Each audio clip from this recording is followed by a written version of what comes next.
एवढी sincere meeting चालू होती आणि ह्या पोरींचं आम्हाला व्हिडिओमध्ये घ्या असं चाललं होतं. जय शंभो जय श्रीराम मंडळी. आज पथकामध्ये पूजाचा बर्थडे होता म्हणून तिला सगळेजण विश करत होते.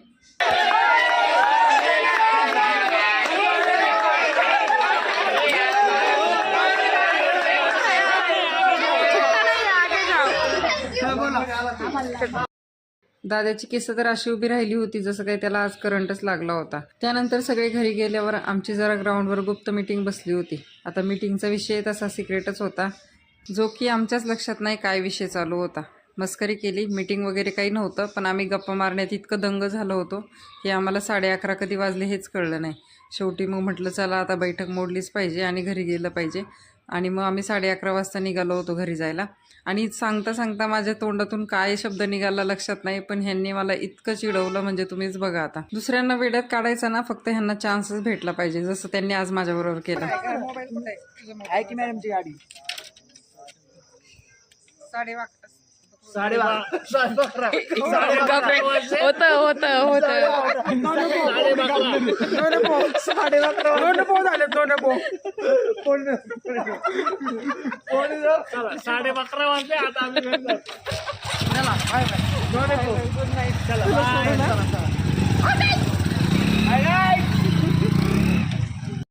दुसऱ्या दिवशी सकाळी लवकर आवरून आम्ही आधी गाडीचं पोट भरलं आणि नंतर आमचं पोट भरायला गेलो, म्हणजेच आम्ही मिसळ खायला गेलो. कारण आज आमचं असं होतं की संध्याकाळी ओपनिंग आहे म्हटल्यावर सकाळी सगळी कामावरून घ्यायची. नाश्ता केल्यावर तर आम्ही पहिल्यांदा मोशी मार्केटला गेलो. तिथं जाऊन सगळं भाजीपाला सगळं काही घ्यायचं होतं, बटाटे कांदे वगैरे. आणि घरचं सगळं आवरून आलो ना, आपण पण निवांत असतो म्हणून म्हटलं चला आज निवांत भाजी वगैरे सगळं काही घ्यावं. आणि त्यानंतर आम्हाला डीमार्टलाही जायचं होतं, कारण घरातला किराणा पण घ्यायचा होता. मागच्या सॅटर्डे संडे इतका पाऊस होता, त्यामुळे आम्ही 15 दिवस झालं होतं की घराबाहेर पडलो नव्हतो काही घेण्यासाठी.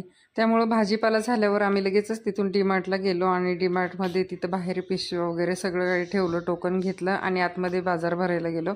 आणि आतमध्ये गर्दी खूप होती, पण आम्ही तिथे जास्त वेळ न घालवता पटापट तिथली कामं आवरून दुपारी मला लगेच आरवला घेऊन पथकावर जायचं होतं. कारण आज आमच्या पथकाचं ओपनिंग म्हणजे सराव शुभारंभ आहे आणि आम्ही जाईपर्यंत तिथे मुलांची बऱ्यापैकी तयारी झाली होती. गेले गेले तर ओंकार दादाने मस्त गरम गरम चहा मागवला होता, त्याचा आधी आनंद घेतला आणि मग आम्ही लगेचच आमच्या कामाला लागलो. इकडं मुलंही थोडंसं रेस्ट घेऊन चहा घेत होती, ते पण 2-3 दिवसापासून सलग काम करत आहेत. सत्यनारायण पूजेला बसण्यासाठी सूरज आणि त्याची मिसेस पण छान तयार झाली होती आणि ब्राह्मण काकाचंच वेट करत होतो आम्ही. इकडे शीतल आणि गणेश छान माळा पण लावून घेत होते. ब्राह्मण काका आल्यावर लगेचच मी त्यांना पूजेची मांडणी करायला मदत केली आणि पूजा चालू झाल्यावर मग आम्ही घरी आवरायला गेलो. बाकी पुढचा व्हिडिओ तर तुम्हाला बघायला मिळेलच, पण त्यासाठी फॉलो नक्की करा. बाय.